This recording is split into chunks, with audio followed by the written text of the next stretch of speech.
কাঠের তপ্ত আগুনে বড় কড়াইতে জাল করা হচ্ছে ফকিরের সন্দেশ তৈরিতে প্রস্তুতকৃত ছানা।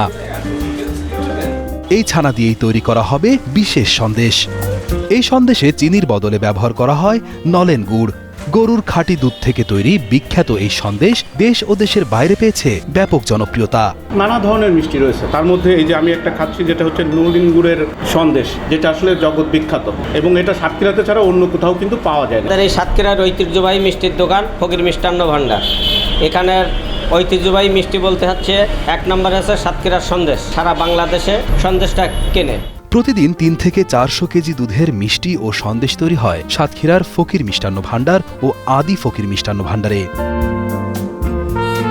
বিশেষ এই সন্দেশ তৈরিতে পার করতে হয় কয়েকটি ধাপ। প্রথমে খাঁটি গরুর দুধ এনে জাল করে ছানা তৈরি করতে হয়। ছানা থেকে পানি ঝরিয়ে চিনি ও খেজুরের পাটালি গুড় দিয়ে জাল করতে হয়। তারপর মিশ্রণগুলো চুলা থেকে নামিয়ে ঠান্ডা ও একটু শক্ত করার জন্য ফ্যানের নিচে রাখা হয়। আধা ঘন্টা পর ছানা শক্ত হয়ে গেলে তৈরি করা হয় সাতক্ষীরার ঐতিহ্যবাহী ফকির মিষ্টান্ন ভাণ্ডারের প্যারা সন্দেশ। দুধ জাল থেকে শুরু করে প্যারা তৈরিতে সর্বমোট সময় লাগে প্রায় 1 ঘন্টা 20 মিনিট। দুধটা উঠে গেলে এবার এত ময়দা দেওয়া হবে। ময়দা দেওয়ার পরে এবার এই দুধটা আবার ছাঁকা হবে কড়াই, আবার দুধটা চাপাই দেওয়া হবে। এবার ছানার পানি দিয়ে এই ছানাটা কাটা হয়। এই ছানাটা অন্তত 15 মিনিট ফুটাইতে হয়। ফুটানোর পরে তারপর আবার নিচে লাগাইয়ে আমরা নেটে সেঁকি এরকম ঝুলাই। শুধু সন্দেশ করতে 20 মিনিট সময় লাগে, আর দুধ জ্বালাইয়ে সন্দেশ করতে সময় লাগে 1 ঘন্টা 20 মিনিট।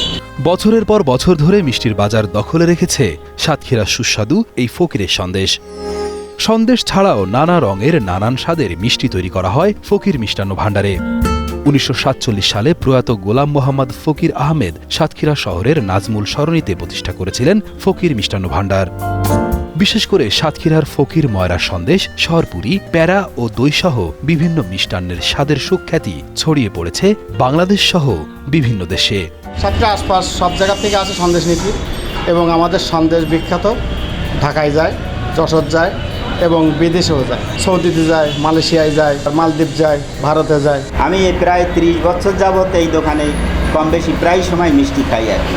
এবং আরও সবচেয়ে বড় যে বৈশিষ্ট্যটা, আমি কখনো দেখিনি কোনো খাবার একটু ত্রুটিপূর্ণ হলে তারা কোনো কাস্টমার কাছে বিক্রি করেছে, তারা সেটা ফেলে দিয়েছে। ফকির মিষ্টান্ন ভাণ্ডারের প্রতিষ্ঠাতার মৃত্যুর পর তার ছোট ছেলে ফকির মিষ্টান্ন ভাণ্ডার এবং বড় ছেলে আদি ফকির মিষ্টান্ন ভাণ্ডার নামে আলাদা 2টি প্রতিষ্ঠানে মিষ্টি এবং সন্দেশের ব্যবসা করেন।